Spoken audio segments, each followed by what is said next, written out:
this week's episode, we welcome John Niehaus, who has an amazing eclectic career as a pilot, and he's worked in lots of different places, from general aviation to commercial pilot and instructor. And he's also, intriguingly, got a very strong link into the Lovefly community, which you'll hear all about that. But you should find this super, super reassuring. So this week's episode, we welcome a friend of someone in the Lovefly community, actually, which will come out, John Niehaus. Welcome, my friend. We had a little bit of a chat beforehand, so I feel like I kind of know a little bit of your story, but I think you're going to be a great guest, so thank you. Thanks for having me, Paul. I really appreciate being a part of this. So, John, tell the listeners, the viewers, a little bit about yourself, sort of the potted bio. I'll try to keep it short. Right, don't worry about that. Keep it long, this because once I was sort of listening to it, I was thinking, okay, there's some bits that'd be really helpful for people to listen to. So don't worry about that. Just tell it as long as it takes. All right. Well, I started flying in 2004, basically as anybody does, a private pilot student. I went to a collegiate program here in the States, and sort of my initial idea is that I would become an airline pilot. That was what I wanted to do, as so often new pilots kind of decide that that's the one and only path in some cases. So was that like from a kid you wanted to do that, or was it just to sort of wake up one day type thing? You know, it's funny. We had a career counselor come in when I was in high school, and he told us all about the different careers and how you should be thinking about what you want to do. And it just so happened at the time that I was reading a book where the main character was an airline pilot. And, you know, as high school students do, this guy in this book seems to make a lot of money and doesn't seem to have to work that hard. Boy, that sounds like a really fun career. And so, yeah, I kind of just in that moment decided this is what I want to do. And some of those perceptions haven't exactly been correct, but it's been a wonderful decision ever since. And I was very lucky that when I did talk to that career counselor, one of the sort of top 5 schools for aviation was right in my own backyard. The state of Michigan has Western Michigan University, which was about 3 hours from where my folks live. And it was the perfect place for me. So it all sort of fell together. So what was it like when you first got in? So for example, the reason I asked this is that when I was thinking about training as a pilot, this guy said to me, go and have a private lesson. If you don't love it straight away, don't do it. And I didn't love it straight away. I thought, that was all right. But was it, so were you like, as soon as you got in there, like, love it, or were you a bit unsure? Where were you? You know, it's funny. I think my parents were very encouraging, but at the same time, very aware of the initial investment of this career path. And so while they were encouraging me, they were also trying to maybe see if it's really what I wanted to do. And so I got a discovery flight for my birthday one time. And mind you, I was thinking about coming on this podcast. And when I was a kid, my first airline flight was when I was maybe 12, and I was terrified. Okay. And so, just like anybody else, it was, oh my gosh, what happens if something goes wrong? I'm too young to die.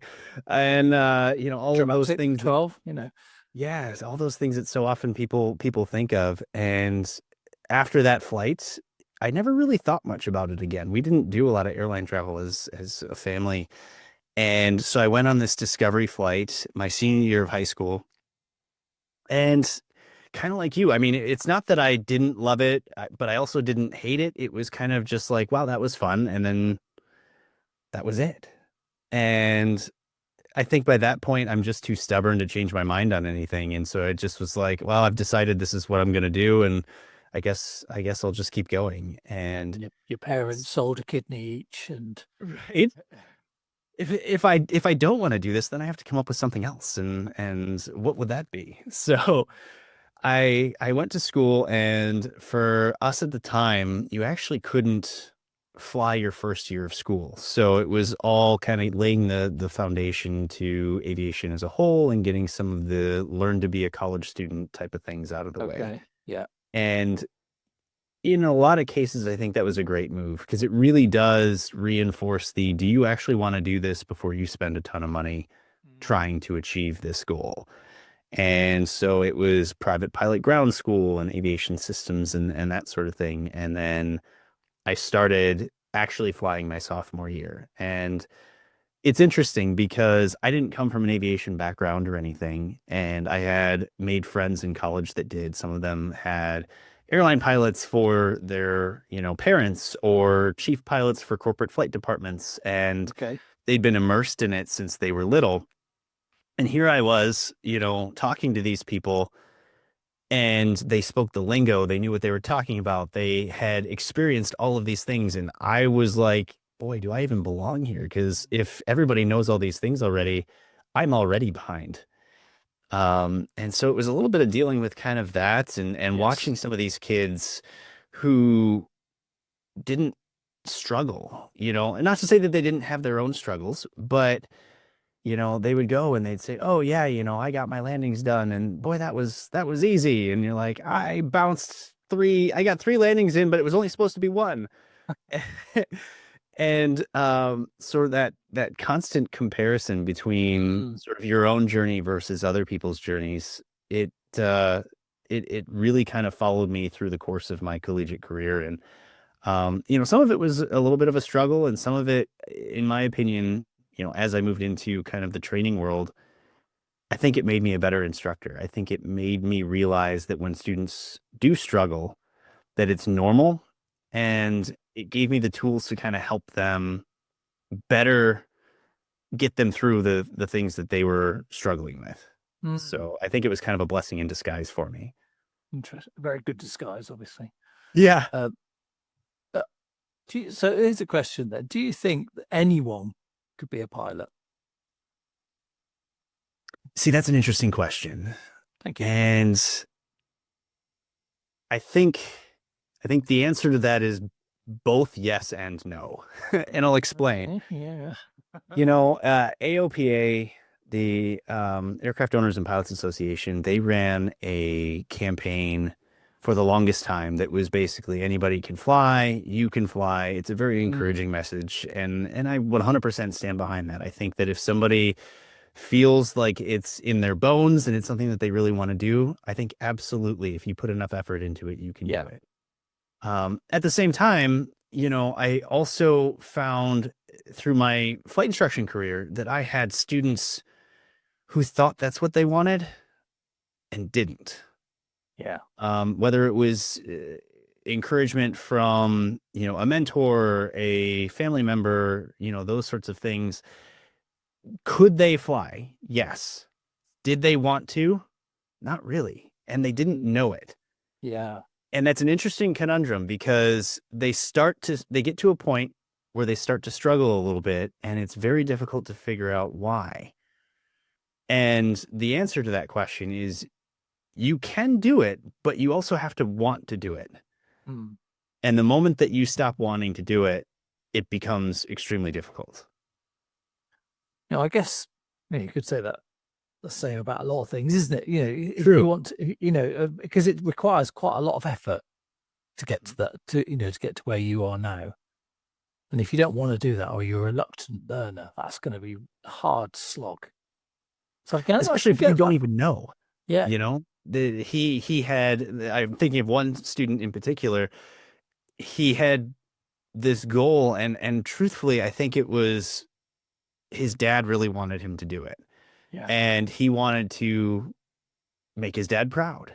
And so he wanted to do it. But he didn't at the time realize the reason why he wanted to do it. And that was where we hit that sort of wall of, let's have a discussion and let's talk about what your motivations are. And it's okay if you don't love it. You don't have to.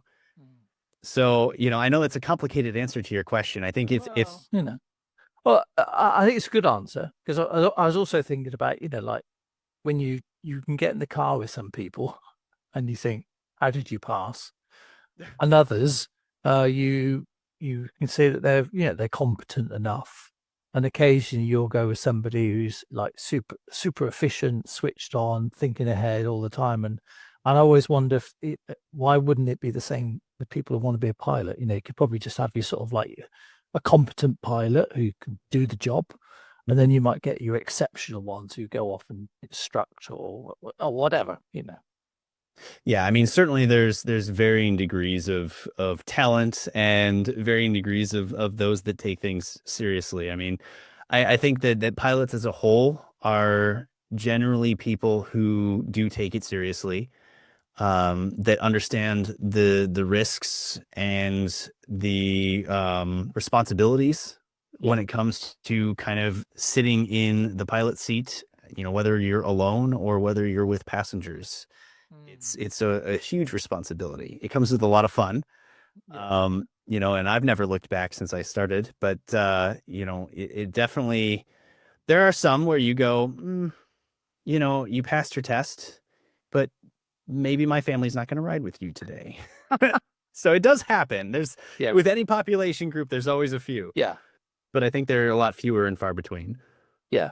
So you're talking, I mean, the people you're talking about are like the private pilot license. You're not talking like full on commercial pilot, I'm assuming. The answer to that is yes. Although I will tell you, it's just like anything else.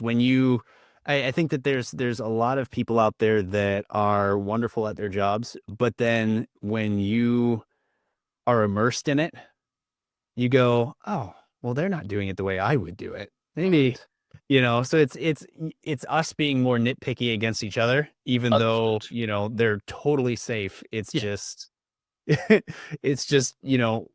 we rank ourselves and always in comparison to each other. Of course.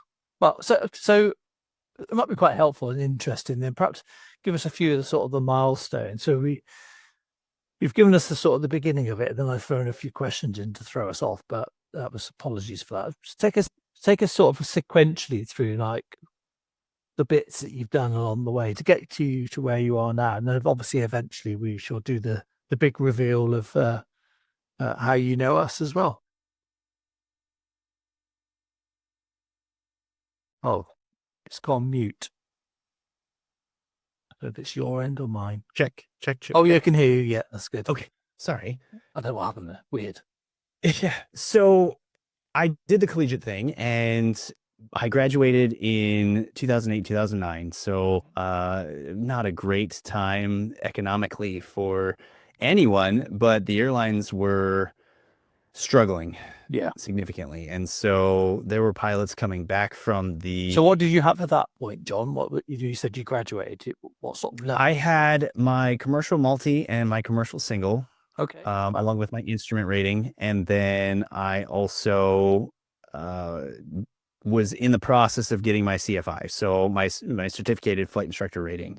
I had earned that just after graduation. And so the main idea behind the career progression there is that you become a flight instructor or you go do something else to get some time to qualify for going to an airline or wherever it is that you're going to go.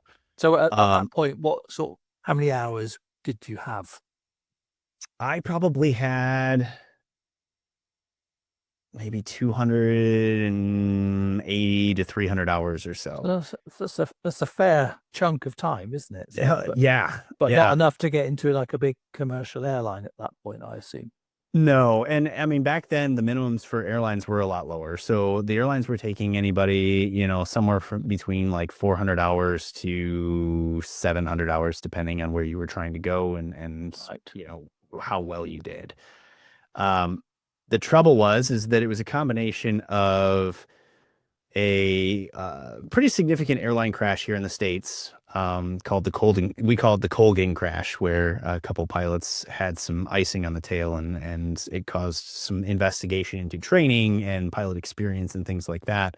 Right. Plus the economic downturn. And what ended up happening was the airlines were furloughing. So pilots were coming back to doing things that they used to do, like flight instruction. But then also minimums for the airlines were going up. So you were seeing the the 400-hour airline pilot was going away, and at the time, you were looking at anywhere from 700 to 1,500 hours. Oh, wow. So it was literally you were qualified one day, and then you woke up the next day and you weren't qualified anymore, for better, for worse. God, that's a hell of a jump, isn't it? It was, yeah. And so then the trouble is that, pilots like me getting out of school, looking for that first job, Yeah. those jobs were being taken by people coming back who had just gotten laid off, who had thousands of hours and experience and things like that. So it was a little bit of a struggle coming out. And, I did some sort of non-flying things for about a year and a half, just to try to find my first opportunity. And I got very, very lucky where, and I tell kids, I do a lot of outreach and mentorship now. And one of the things I tell them is be proactive and show up, because that's what worked for me. I called a flight school, um, kind of one of those regional schools, kind of in the middle of nowhere, just surrounded by cornfields, and said, "Hey, do you guys have any openings for instructors?" And they said no. I said, "Well, I've never been out there. Do you mind if I come over and just kind of take a look at your operations and introduce myself?" And they said, "I don't know why you'd want to do that, but sure." Mhm. Well, long story short, I did that and walked away with a job. Wow. And it was a huge moment in my career. And it just so happened that the owner of that flight school was the executive director of the National Association of Flight Instructors. Okay. And so effectively that day, I got two jobs at the same time, because within about a week of working at this flight school, his name was Jason Blair. Jason offered me a role at NAFI, and I ended up spending 14 years as started off as program coordinator, but then ended up as program director of the National Association of Flight Instructors. And it was beautiful because I got to do all of these cool things with Such a NAFI. great story, isn't it? Yeah. And they let me do all the Wow. pilot stuff too. So, if I wanted to, I ended up going to the airlines for about a year. That major dream that I had always wanted lasted a year, and I said, I hate this. Are you allowed to say who you went to work for? Yeah, so I worked for a regional, a airline regional called SkyWest Airlines, and they were wonderful. It's a great company. They treat their pilots very well. I was spoiled. I was on reserve for only a month, which for those that don't know is basically like on call. Yeah. It's everybody wants a schedule. Everybody wants to know where they're going and when they're going. Those on reserve get to sit by their phone and wait. No And life. Yeah. yeah. And so, I had, as far as airline pilots are concerned, I had a dream schedule and job, and it wasn't about them. It was everything about, this isn't the life that I actually want. Interesting. And it kind of changes your perspective on things. I had quit that job and I had already lined up a job in what we call 135 charter. So it's, I mean, charter is renting an airplane to have them take you somewhere. And you can also do what's called fractional, which is kind of like a timeshare where you buy a certain number of hours on an airplane so that you can use it through the course of the year whenever you want to. And I had lined that up, and I had already turned in my 2 weeks at the airline. And I distinctly remember I was sitting in the office of the chief pilot out of Chicago for SkyWest. Very nice guy. And he looked at me and he said, you've done everything the right way. You've turned in, your 2 weeks notice. You've been very professional. I'm sorry to see you leave, especially since you haven't been here that long. And he said, "Are you sure this is what you want to do?" And I kind of said, "Well, yeah. Why do you ask?" And he goes, I'm looking at you right now and you look very uncertain." And I was. But it wasn't because I wasn't certain about the decision. It was aviation and being a pilot. It becomes everything. It becomes you. I think that other professions, maybe doctors, lawyers, it's your personality at some point, it just sort of fuses. And Yes. I had decided that I was going to be an airline pilot, and that was me. And in that moment, it was the realization of, if I'm not an airline pilot anymore, Yeah. Who am am I? I? Yeah. Yeah. Even though I've got this other job lined up and I still get to fly airplanes and do all these cool things, like, I don't know if that's going to be what I want anymore. And what does this look like? So it was just a huge turning point for me, but it was the right decision. Hmm. And uh, charter was a intense environment. It was going to small airports, going to places that, So so this job, tell us sort of how that works, because because people, when you use the word charter, it can mean different things to different people. What does it mean to you at that time? yeah. So, I mean, the biggest company that does charter, for those that aren't aware, is called NetJets. So if you're familiar with any company in that sort of realm, NetJets is the big gorilla. I did not work for NetJets. I worked for a company out of the state of Michigan here called Northern Jet Management, and they were a wonderful company to work for. Um, we had a fleet of Lear 45s and 75s, so we were actually one of the largest operators of Lear jets in the world. Right. And it's a combination of, the company owns jets that they charter out. Like, I mean, you call them, say, hey, I want to go from Grand Rapids, Michigan to Naples, Florida. We say it'll be this much. And you go, okay, let's go. So who are these people calling? Is this like parties of people? Is it other airlines, or is it? I mean, I'm not so familiar with the Lear jets, how big they actually are. So are you talking about little parties of people, or what? Yeah. So, I mean, it can be anything from a single person to, the Lear could do 9 passengers if somebody sits on the bathroom. But there is a seatbelt in there.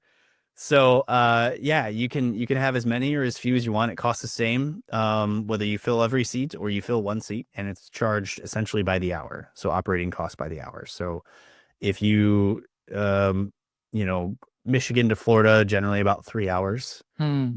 And then there'd be some fees on top of that, whether it be repositioning fees. One of the cool things is that even if you don't live exactly where we would operate, they would come get you. So the first leg was free. So if you were within an hour's flight of where we operate, we'd say, okay, well, we'll go pick you up in Green Bay, Wisconsin, and then bring you to Florida, wherever that is that you want to go. Florida was kind of our primary place. Yeah. And that would be sort of your luxury travel of the day. Nice. Um, So would but does that come under general aviation, or is that all commercial aviation when you're doing like up to 9 people? So it would be classified under general aviation. So we call it 135 because 135 is essentially the regulation that it falls under. So for example, airlines are considered 121, charter is considered 135, and then everything else kind of falls under what we call 91. And it essentially gets more and more strict sort of the larger the operation is. So 91 is sort of your general operating rules, which a person in a 172 Cessna is going to follow, along with, a corporate flight department flying Gulfstreams, which is what I do now.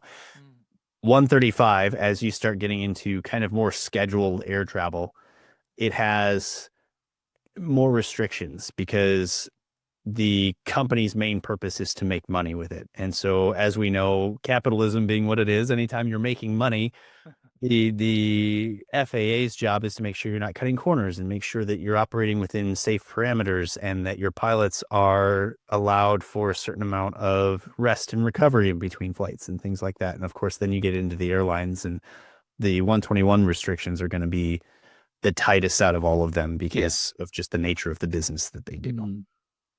So when There's a it's when you level of talk, sort of like safety built into all of those different. Mhm. Yeah. Yep, and just the requirements of training and pilot skills, and what do they have to do every 6 to 12 months, depending on what the position of the pilot is, and all of that stuff. It's all very regulated. So it's that's one of the reasons why our operations are so safe. I mean, when you look at the number of airlines in the world that are flying at any given time and how few fatalities and accidents there actually are. I mean, anytime one happens, we all know it because Yes. it's a giant event. It's one airplane, but there's a lot of people on board and it makes a lot of noise and makes a lot of news coverages, as it should. Yeah. But when you're talking about, okay, let's say there was 2 crashes in 2024. I don't know. I'm just making it up, but 2 crashes in 2024 makes the news, and that, of course, everybody knows. But what you don't realize is thousands, hundreds of thousands of flights occurred during 2024 and did exactly what they were supposed to do. They got there with no problems. Yeah. So it's a credit to the moving parts of the industry, the training of the pilots, the professionalism of everyone involved to see how well that all comes together. Mm. So when you think about, because you've been across different types of aviation, do you feel like it's just as safe in general as it is in commercial aviation? I mean, I know you've got the, the 121 and 135 and all that sort of stuff, but Jim, broad speaking, someone charters an aircraft and I go, oh yeah, I'll come for the ride. Mhm. Am I safe? Absolutely. Right. Absolutely. I think, and honestly, having done it, I think I don't want to get pilots to compete against each other because we're very competitive individuals. Here we go. Yeah. But in charter, I'll be honest, we go to more challenging places. We are forced to really put our pilot hats on every single day because we're going to less equipped airports. We're going to places that maybe don't have an ILS approach that maybe is 5,000 feet long instead of 10,000 feet, where most airliners, you're going to large, very well equipped airports. And so the average charter pilot really has to be good because they're doing difficult things or more difficult things. Yes. That's just my personal opinion because, I'm a little bit partial. So for you airline pilots out there, please don't hate me. That's too late. No. So when you're, and this is something I generally don't know this. So if you're flying with 9 people, are you allowed to do that on your own, or is it dual pilot like it is with commercial aviation? So in a lot of cases, it's dependent on the airplane. There are some airplanes that are qualified as single pilot. So I think there's a PC-24, which is a Pilatus jet. I don't know how many passengers can be on there, but that is qualified as a single pilot airplane. The Lear is a multi-pilot airplane. So there's a pilot and a co-pilot. And most of the jets of that size and larger are going to be 2 pilots. Okay. In my opinion, and it's, sometimes a gross generalization, but I think that in a lot of cases, there are operations where they may have an airplane that is allowed to have 1. They'll have 2 anyways. And so for me as a pilot, if I were looking for a job, it would say a lot to me about the company if they elected to have 2 pilots on board versus just 1. Yeah. Just 1 is safe, but I think having 2 pilots on board is a safer way to do things. Yeah. Okay. I didn't actually know. So that's interesting. So keep going. So I think the last bit before I interrupted you, you'd gone to this job, and after a year, thought, no, actually, don't want to do it. Yeah. So where does that bring us to? Yeah, so that brought me to this charter company, and the cool thing about it is that there's several different missions that they would do. We did anything from again charter, like I explained, but then we would also have people who would buy an airplane and then have us manage the airplane for them. So what that means is that you say, hey, I want to buy a Learjet, but I don't know anything about it. I don't want to worry about maintenance or hiring pilots or any of the rules and regulations that come with it. Here's my airplane. Take care of it. And when I ask you to fly it, do your job. And so that can be anything from a very wealthy person who owns an airplane to a company who buys an airplane but doesn't want a flight department. Understood. And so that was a lot of fun because we would get to work with some of the local companies in the area and essentially pretend to be their corporate pilots. And so the mission changes when you're taking somebody on vacation versus taking somebody on a business venture or a business trip or something associated with what they do professionally. And so it kind of exposes you to sort of different ways of kind of completing the same thing. Yeah, so I was going to ask you, in what way is it different? As a pilot, honestly, it's the interaction with the passengers. In some Right. cases, it's the pressure. There's a certain amount of pressure that pilots feel when somebody's like, "Hey, I'm going on spring break. Woo, I need to go." And you're like, "Okay, cool. There's a hurricane coming to Florida. We're not going." Yeah. Yeah. There's another kind of pressure when it's a, wealthy, powerful person in the back who says, "I've got a business meeting that my entire company depends on. It's going to be in 2 hours and we need to get there." And you're looking at the weather and saying, how do I tell this person that we're not going? Yeah. That there's a little bit of a mental shift of, Oh, interesting. Yeah. I know what the right answer is, and I'm not going to compromise safety as a pilot, but it's a very difficult discussion to have. And you want to come up with something agreeable to them where Mm. I'm not just telling them no, I'm saying no, but. And sometimes that's no, but we can delay. And if you give me 20 minutes, the storm will get through and we'll get there. Or Florida's a long ways away. I'll get you as close as I can. Yeah. We'll land somewhere, then we'll wait. We'll already be there, and then we can finish the last, 20 minutes when it pulls through. So you get really good at kind of figuring out what those options are and still learning how to complete a mission, but doing it safely, but maybe a little bit outside of the box. So Mm. it's kind of it's the same idea as flying an airplane from point A to point B, but as a pilot, you learn sort of not just customer service skills, but problem solving skills in a way that you Yeah, that probably sounds never really would interesting. before. Yeah, because so I can see why that would be interesting because every day would be different, Every day. rather than just going, like a lot of airline pilots would just do, they might have, say, 20 routes they do, but after a while, they're going to be doing the same thing. Yeah. Whereas you don't have that. There were days where I would show up thinking I had 3 destinations. And when I arrived in the morning, I was going to 5 destinations, and none of the 3 original ones were on the list. Excellent. So there were times where it was just like, whatever you think you're doing today, throw it out.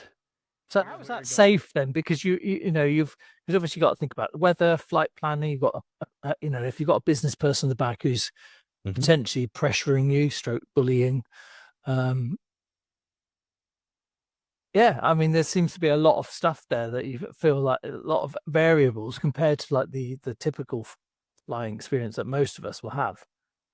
Yeah, how do you make it, and your hours as well and your rest? How do you enforce all that? Because it seems like you against the world. In some cases it is. A lot of times it depends on, your experience, the people that you're working with, the company that you're working for.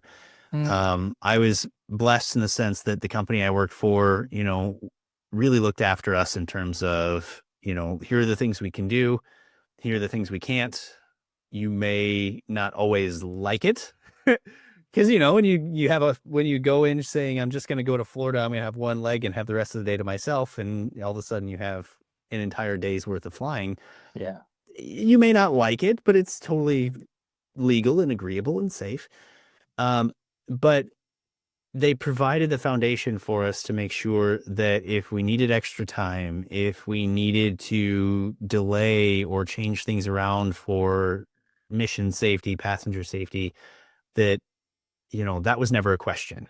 Right. And so, a company that provides those types of things is certainly a company that you want to work for because they're not going to put you in a situation where, purposefully you're going to do something wrong or have any actual safety issues.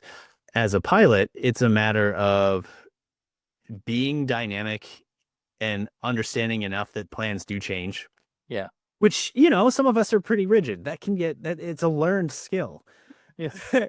You learn to just sort of be jello, and as the changes come, you get, one little thing, you just sort of absorb it.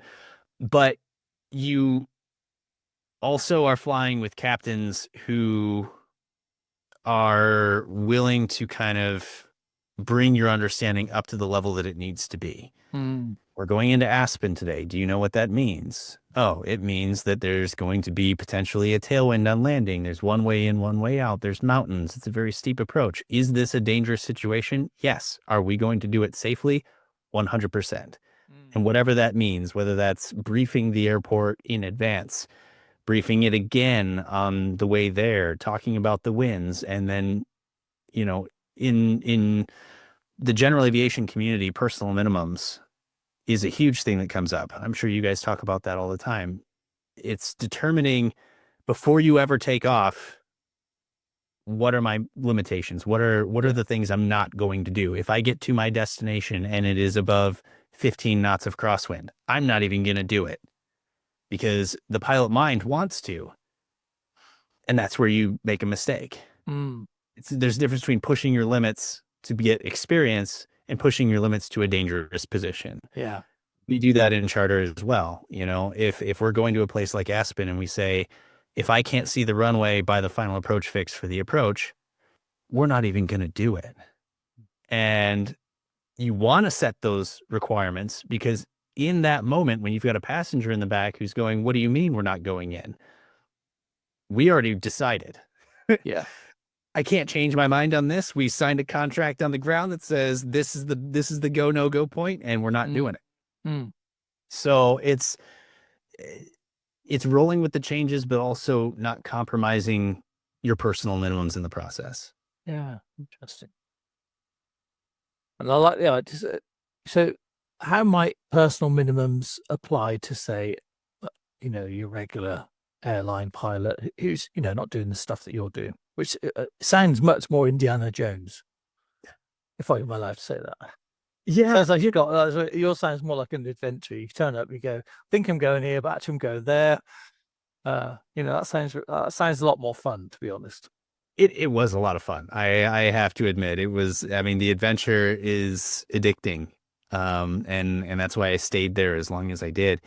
I think that the pilots of all different experiences and parts of the world still have to acknowledge what their personal minimums are, and the companies will have their requirements, meaning the company will flat out say, you're not going to this airport in the dark. Sometimes it's a mountain airport. If it's in the dark, you're not going. So they don't even give the pilots the opportunity to make that decision, which is good, because whenever you can say the company just won't let me do it, then, I'm passing the blame off to somebody. Nice. Yeah. Body swerve. But I mean, arguably the airline pilots and general aviation pilots of any skill level, we're all going to be thinking about, what is the airplane capable of? What am I capable of? Are those two things the same or even remotely similar?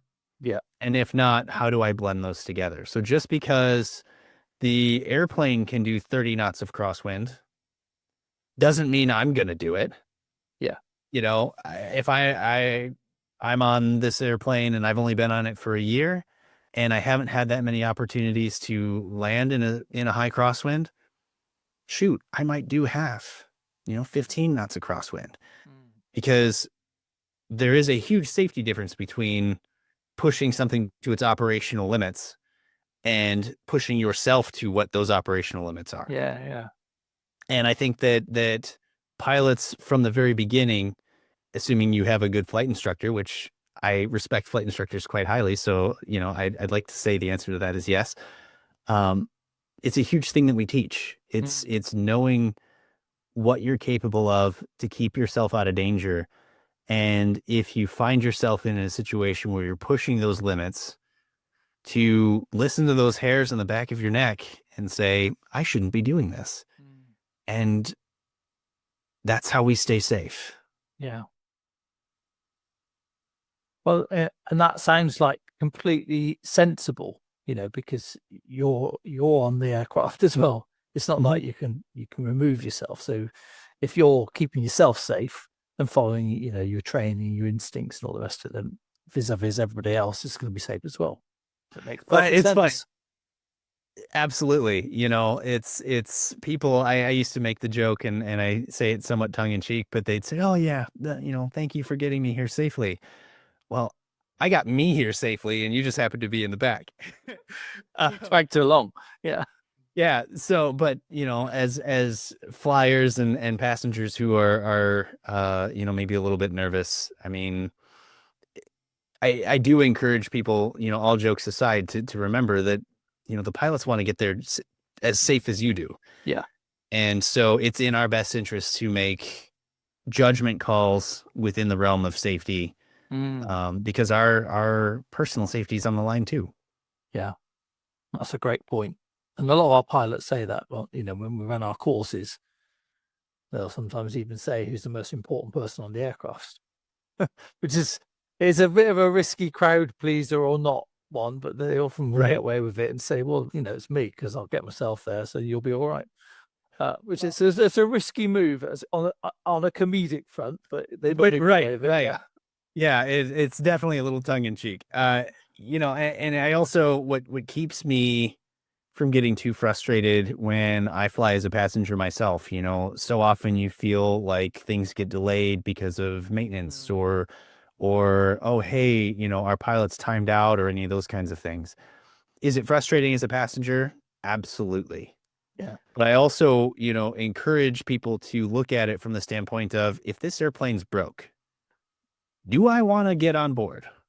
Is it annoying that it's going to be a 2-hour delay? Yes. But after 2 hours, that airplane is fit to fly. Mm. If they were to say, nah, that engine doesn't work, we're going to go anyways. You're going to go, I'm sorry, what?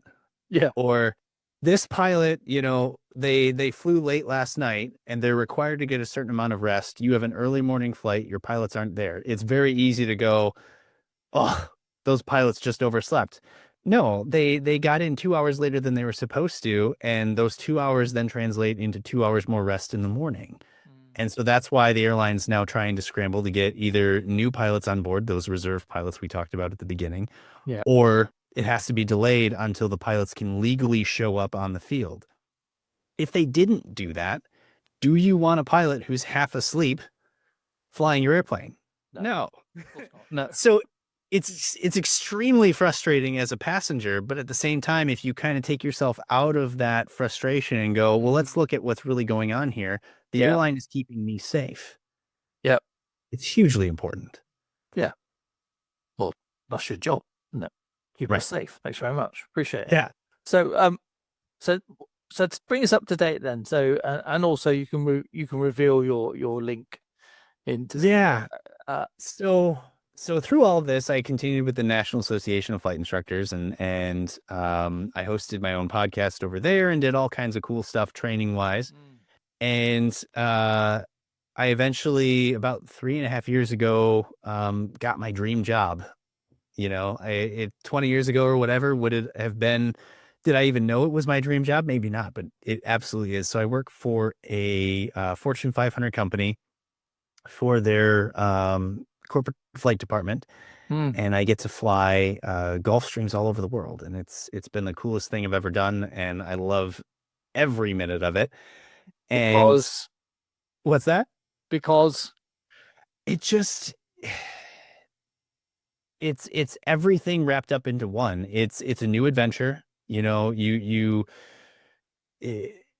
my old company, it was exclusively North America, US, Canada, Mexico, Caribbean. yeah. And it becomes, as much as you're going to different places, after a while it becomes all the same. Mm, And this job is literally that whole idea of 6,000 feet can bring you anywhere in the world. In my case, we have two Gulfstream 600 airplanes, which you're looking about 6,000 miles roughly of range, mm, roughly. yeah. And our little 6,000 foot uncontrolled field in the middle of nowhere I mean, we were just talking, I was in the UK about a week ago. I have been to, all the continents except Africa at this point, Africa and Antarctica, at this point. And so, it's that new adventure that's been just so much fun and new learning opportunities to understand how other countries do things and, just constantly learning as pilots always do. It's been an absolute dream. And through that process, I finally left the National Association of Flight Instructors. I call it retired, because, I left to simplify my life a little bit, but I still love that association. Yeah. And I made it about 4 months before I got bored. And so in the process, I decided that I really enjoyed podcasting, and because I used to do that for NAFI, and had a great idea for sort of my own So podcast just show. before you tell me the recent one, what made you want to do a podcast for the NAFI? It's reaching people who you don't normally communicate with. One of the issues we had in the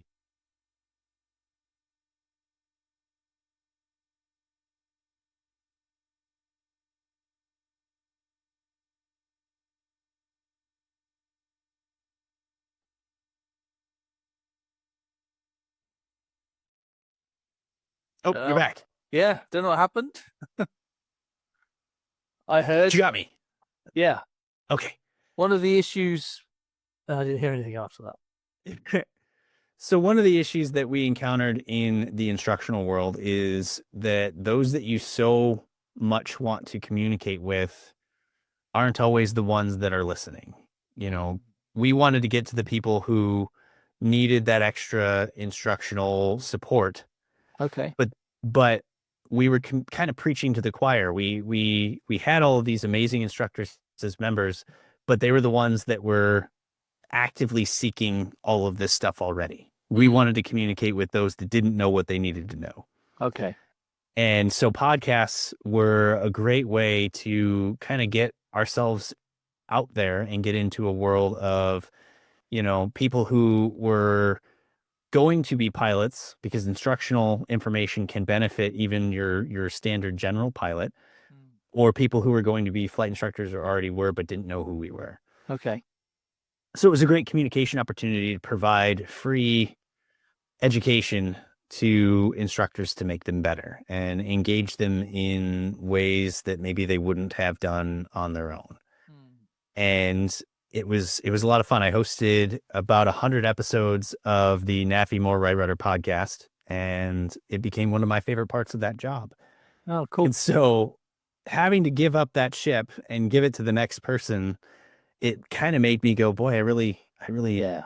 liked this, and I need it in my life still. So the connection to the Lovefly community is I had met through a mutual friend, Geeta Brown, and The amazing Geeta. yeah. So she's amazing. And she had written an email to me about her backstory and how she had initially been kind of afraid to fly and was starting to learn to fly. And you guys had helped her out so much. And I was running a series where, as instructors, I really felt that we could learn instructional techniques from other places in the world, whether it be sailing instructors or music instructors or anybody who teaches something different. There's going to be a translatable skill. And I was trying to find out what that would be. Well, Geeta is both a musical instructor and a yoga meditation instructor. And through communicating with her, I said, boy, you would be a perfect person to come on this particular podcast. And let's talk about, your love of flying or newfound love of flying, but then also, what does the different skills that you have translate into how a flight instructor could be better at their job? Thought it was a one-off. And after I had left NAFI and was thinking about what a new podcast would be, one of the big things that I wanted to focus on is sort of aviation mental health, but from a little bit of a different perspective. We so often we talk about it and it's become a big buzzword, especially with the FAA, and I'm glad that it's happening. But we look at an airline pilot or any senior captain who's walking through an airport, and maybe they've got their hat on and their bars, and you go, boy, this guy has all their stuff together. And I, if I'm a fledgling pilot, that's what I want to be. And then you start to think about, well, I failed a check ride, or I had a lesson that didn't go well, or I'm afraid about this maneuver or just flying in general. How can I be that guy if I have these troubles? Because you look at them and you think that they're just perfect. What you don't see so often, and I use this analogy a lot, is kind of that duck metaphor. They're very calm above the surface. What you don't see is their little feet paddling, like crazy underneath. Those pilots have the same feelings underneath that everybody else does. You just don't see it when you're admiring them in that way. And so having gotten to a point in my career that, when I was in school, like, that's the guy. That's the one that I want to be. How do I get there? And I can share my experience of how, I failed the check ride. And yes, I went to airline training and was the most stressed out that I've ever been in my entire life. And I struggled and I had doubts, and all of that is okay. Yeah. And so I was sitting in an airline terminal waiting for a delayed airline flight because of maintenance, and that was cool. And it just so happened, this was probably 6 months after I had done the initial podcast episode with Gita and said, hey, I don't even know if you remember me, but I'm thinking of starting a new podcast. And I really want to talk about all of these things that apply to regular people, whether it be self-doubt, anxiety, stress, lack of sleep, and then apply it to the pilot community with the idea that these are still things. And if we can find ways to ease these things, we can improve your mental performance and mental capability. If you're flying and you're a little bit less stressed, you're still going to be stressed. But if you're a little bit less, guess what? That's brain performance you can put towards making that landing amazing. If I can help you retain your knowledge to go to training, your next recurrent training, which is job defining, in a lot of cases, if you go to company training and it doesn't go well, that can change your career. Yeah. So there's a lot of stress associated with that. If I can help you remember things and learn things quicker and easier, then why not tackle some of these things that we tend to avoid as type A personalities? So Gita, she, to her credit, responded almost instantly and said, absolutely. And so we started this journey of creating what we call the Calm Cockpit podcast. What's it called? The Calm Cockpit podcast. Calm. And it's, we've started it in January. Okay.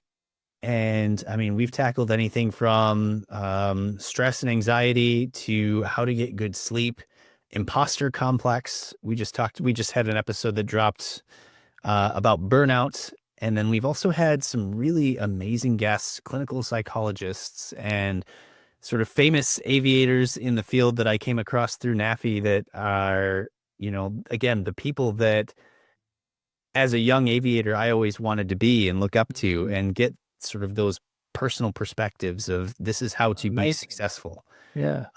It's been a huge journey for us and it's been amazing. That's absolutely awesome. You have to make sure that you give us all the details for that, because everyone's a big fan of Gita in the Lovefly community, because she gives so much. She does. She shares all the lots of videos, and she doesn't just upload a video. She narrates it.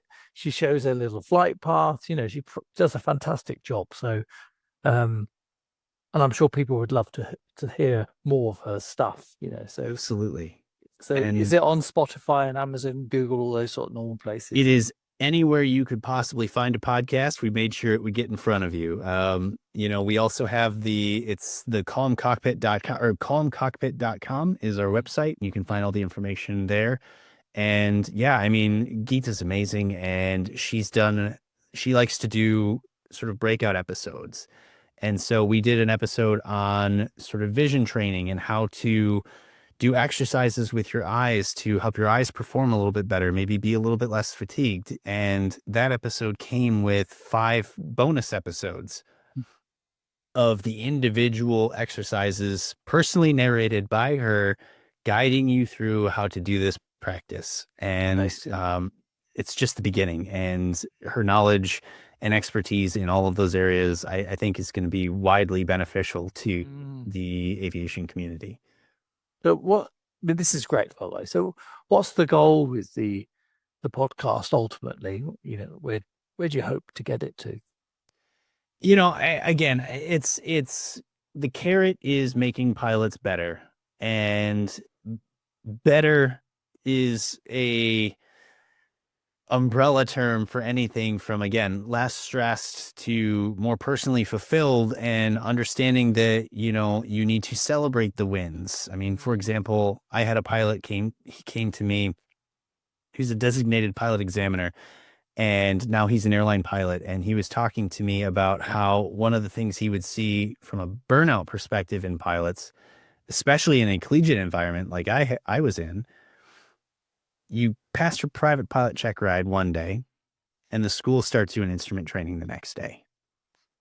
And then you do the same thing and you start your commercial, and then you start your CFI. And guess what? Now you've had 4 years of training, and you never actually stopped to take a moment to think, Yeah, I've done some really amazing things. yeah. Celebrate those wins. When you look at the number of people through the history of human civilization that have become aviators, less than 1%. It's probably a fraction of a percent. Mm.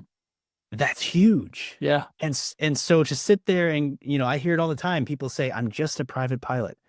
I'm sorry, you're not just a private pilot. You have succeeded in something that so many people, even amongst the people alive today, Mm. is such a small percentage. It's such a huge win. And when you think about that, in just a small part of mental achievement and respecting yourself, it's a huge thing. Yeah, that's a good point.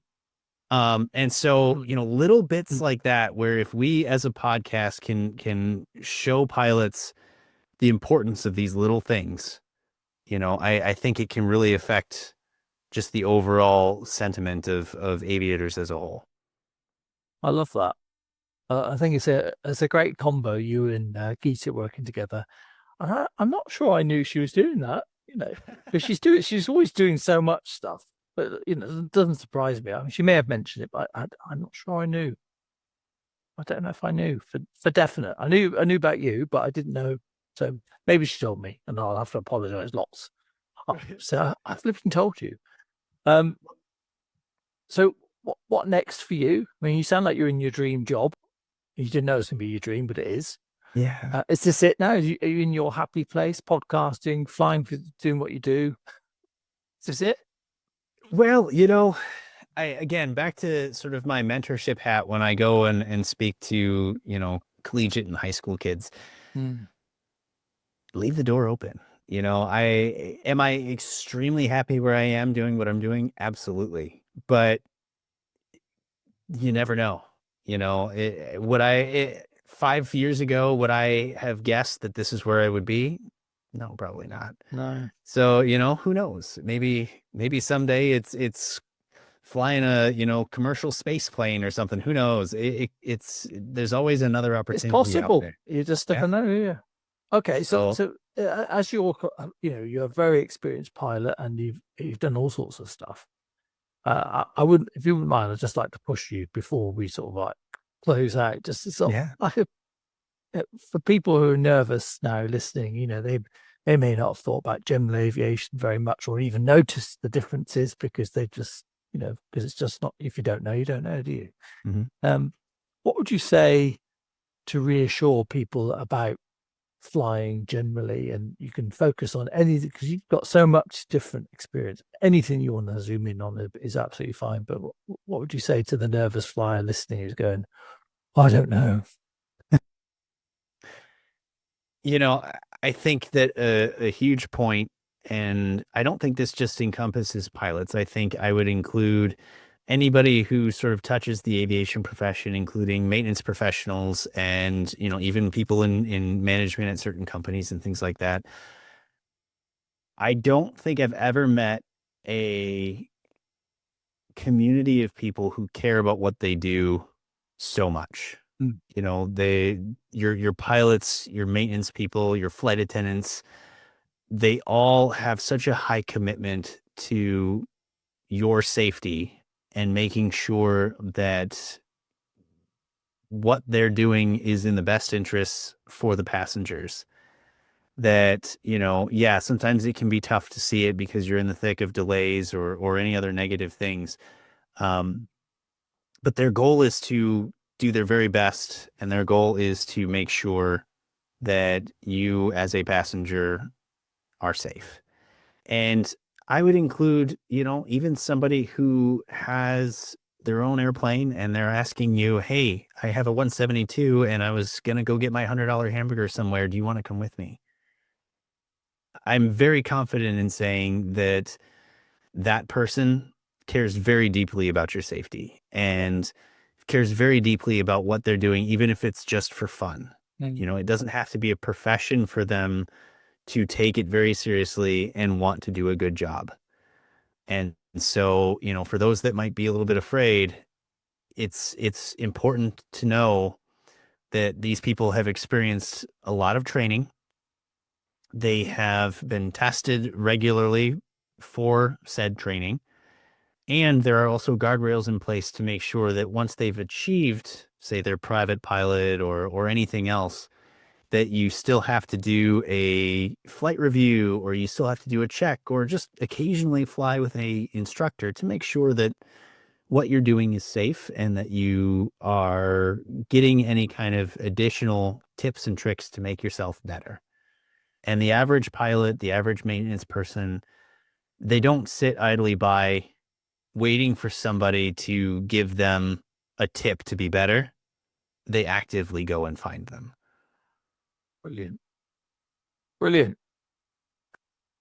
John, that was superb. Thank you very, very much for that. That was super helpful and really nice as well to hear your story and you link in with Geeta and just one last plug for your podcast, Calm Cockpit Podcast. Is that right? Yeah. Yes, it's called the Calm Cockpit Podcast. That's it. And you can find us at calmcockpit.com, but you'll find if you just go into any of the streaming services or podcast places and just look up Calm Cockpit, you'll find us. Oh, amazing. John, absolutely superb. Thank you. Paul, thank you so much for having me.